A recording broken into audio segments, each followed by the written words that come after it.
Potent Ponder, and I'm back with another video. Yo, the planes is crashing. What is going on? Yo, this got me so scared, just probably like you, to fly.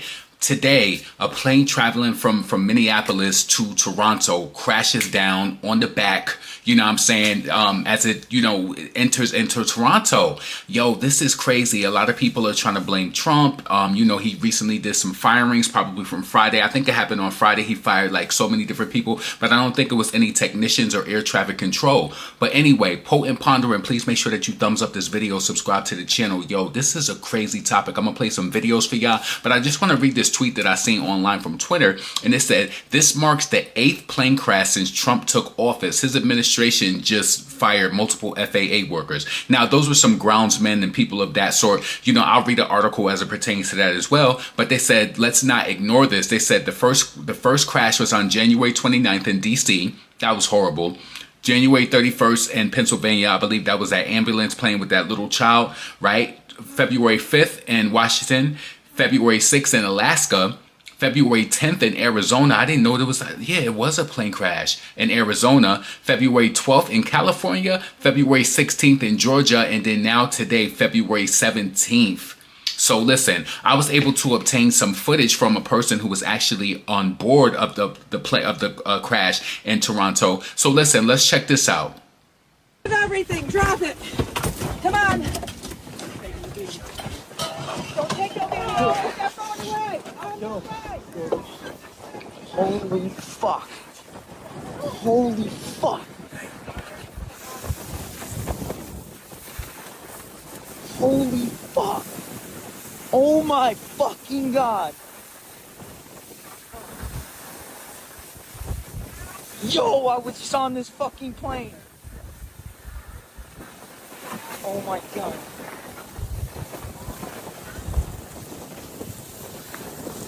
Yo, I was just on this fucking plane. So, can you imagine 80 people traveling on the plane? Thank God no fatalities between the passengers and the crew or the pilot. No fatalities. 8 people were injured. I think they said it was one person who was critically injured. So, I mean, you compare that to the crash that happened out in Washington where the Black Hawk ran into the American Airlines plane, and all fatalities. So I'm happy that these people, that everyone is alive. This is a horrible thing, like, especially for me living in Houston and then having to fly to New York. It seems like it's so frequent. Listen, this is why every time when I get on a plane, you just never know when it's going to be your time. You never know. And I feel like that's crazy that you would even have to feel that way. But listen, you literally never know. I want to get into some news coverage in regards to this. So let's check this clip out. The Delta Airlines crash landing in Toronto. We are getting some video in live right now, so we want to pass that along to you. This is courtesy of CTV and showcasing this Delta Airlines flight that is now upside down after a crash in Toronto. This was a version of a situation that happened earlier today. And again, the flight crash landing, it originated from Minneapolis, crash landed here in Toronto. And the best case scenario, though, did happen with all passengers safe, all crew members safe as well. And again, we are bringing this to you here on Live Now from Fox as we are seeing more of the emergency crews just centered in around this area in the airport that is no doubt been seeing such a different day than what they could have expected with this crash landing that happened. But again, everyone safe here in this situation. No crew members hurt, no passengers hurt. We are learning some new information, though, that 8 people were injured and taken to a local hospital. So very fluid situation still unfolding right now, as you can imagine, but upside down. This plane is Delta Airlines flight originated from Minneapolis, and we are bringing this courtesy, again, of CTV that is providing this shot right now for us. But here is the airport in Toronto, and you're seeing more first responders there at the scene of looks like a very cold and frigid day there as expected in Canada, but no doubt a full-on investigation will be happening. So we are learning of 8 people injured here, unfortunately, in this crash landing. But when you look at the scene here, could have been much worse, though, when you are looking at a plane that is upside down right now and with the wheels up and not on the ground there. That is a sight that's fortunately here we do not see too often, but unfortunate for the crew and the passengers, and how scary this all must have been as they were coming in for a landing. And then whatever happened, obviously the investigation will follow, and we'll be getting some details as it unfolds there. But again, this Delta Airlines flight upside down after the crash landing. We are learning of 8 people injured. And again, this is the aftermath here of what had to be a very scary incident that happened on this runway, where they were just thinking it was going to be a normal flight, a normal landing. And just a really good example of why they always tell you to buckle up really at all times during a flight, because you just don't know what could happen, especially during a takeoff or a landing, where crew members will often tell you that a takeoff and landing is the cause of concern for many in the airline industry, because that is when many problems could happen. Once you're in the air, very, very easy to control and continue on your way up in the sky. But the takeoff and landing is the times where crew members will tell you that that is the times where things could go wrong. So listen. And that's why my mom always told me too, like the taking off and the landing of a plane is so important. Like she prays the whole time, like during takeoff. And I'm kind of like the same way too. I have this strategy where I hold my breath. I take a deep breath till I get all the way up. Once we get up and we coasting and we good, I kind of like release. Then I don't know why, but landing is my favorite part, because I want to get back on the ground. Like when everybody may be panicking during landing, I want to get back on the ground, because it's just like, get me down from here. But listen, I would rather no injuries or no fatalities, but 8 injuries versus 80 people on board who could have possibly lost their life. The plane flipped over and was on its back. So that's amazing that everybody made it through. Listen, you just never know when you're on these planes. I want to check out this other news clip where they were saying they wanted to hear more information in regards to the braking, like what happened with the brake system of the plane upon landing. So let's check this out. Mike, you were in the middle of making a point that you thought that the airplane, the Delta airplane, was skidding on its side. Explain why you think that's what happened and how that might have occurred. There's black marks on it. That would have come off the runway itself. From it running down the runway like that. I do want to say, in the braking action, I want to see what kind of reports were made, braking action prior to landing of previous airplanes. It gives the pilot indication of what the runway conditions were like before they arrived. So just so our audience knows, pilots who are landing at an airport typically tell other pilots, like in the air, turbulence at 36,000 feet, you might want to try 35. But so they're doing this with landing conditions too. Especially in conditions like this, they'll report, I had landing was good. It's good, fair, poor, and nil, if I remember right. And so those conditions would have been reported to the ATC before these guys landed. And not only the descent rate below 1,000 feet is pretty impressive descent rate.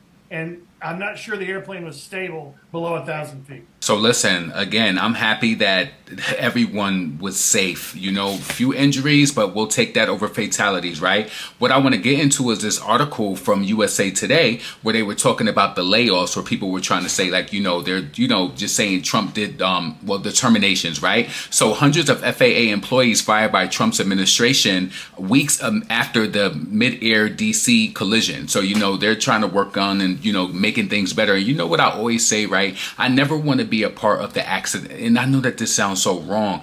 Excuse me.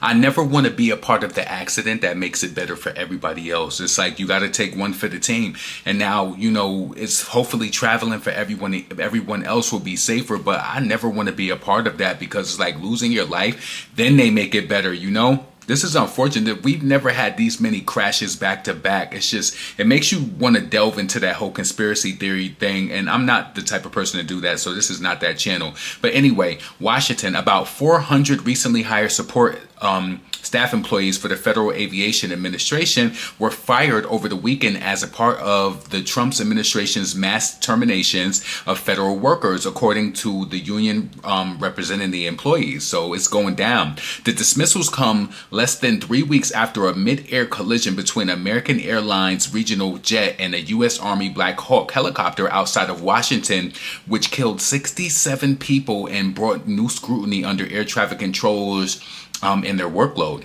And you know, it was the air traffic controller, I can't remember their name, but they were saying how they watched several towers at one time. Like, that has to be, it has to be an issue with that. How are you watching several towers, like planes taking off, planes landing, you know, how, right? I personally felt like when I seen that crashing in the Washington case that it could have been prevented by even the helicopter, but I'm not going to you know, go down that rabbit hole. But anyway, let's continue. So, like others across the federal workforce, the terminated FAA employees were probationary workers hired or promoted within the last year. The terminated FAA employees included workers who assist FAA technicians administratively, so they doing office work. They assisted technicians administratively and logistically, according to David Spiro, National President and Professional Aviation Safety Specialist, a union that represents about 11,000 FAA Defense Department employees who support air traffic controllers. All right. So he said environmental compliance workers, aeronautical information specialists, and maintenance mechanics responsible for the upkeep of grounds and roads and facilities were among those fired. All right. So again, he said environmental compliance workers, aeronautical information specialists, and maintenance mechanics responsible for the upkeep of the grounds, which is, it sounds like, you know, the grounds, you know, where the airport, where the planes land at or whatever. Right. But that's important to keep. To me, it's important, right? So who knows if they have something else in the works? You know, you have to have groundsmen when it comes to, you know, the airport. So Sparrow said that he noticed the notices started to go out last Friday at 7 p.m. and went into the night. So FAA technicians and aviation, pay attention to this, FAA technicians and aviation safety inspectors were exempt from the firings, as were the air traffic controllers, the group represented by a different union, the National Air Traffic Controllers Association. So they kept, everybody's important in the grand scheme of things, because listen, cause and effect. So those people, they all work as a unit. So I don't know what was the reason in Trump, or, you know, them having those massive cuts within the FAA. Hopefully it'll all make sense, but they detailed in this article saying that they hope to, that, you know, I believe it was the president, he said that he hopes to work with Trump and Elon Musk and them and try to figure out a way to make the air traffic control safer and better for, you know, years to come. So listen, this is a traumatic situation. Thank God it's not a tragedy where people have lost their lives, but seeing that plane flipped upside down, that could have been any one of us on that plane. You just never really know. Like, I pray each and every time I take flights. Now I'm just like, I don't even want to fly right now, you know. But listen, potent, pondering, never pandering. Please support this channel by, please thumbs up the video. That's the least you could do. Thumbs up the video. Get in the comments. Let me know what you think. How do you feel about flying in this moment? Do you feel comfortable with even getting on the airplane? Are you just one of those people, just like, if it happens, it happens? Like, you know, that has to be a painful way to go out, especially, like, you know, succumbing to your injuries associated with you know, with that. But anyway, please subscribe to this channel. Get in the comments nonetheless and let me know what you think. And I'm up out of here. Peace.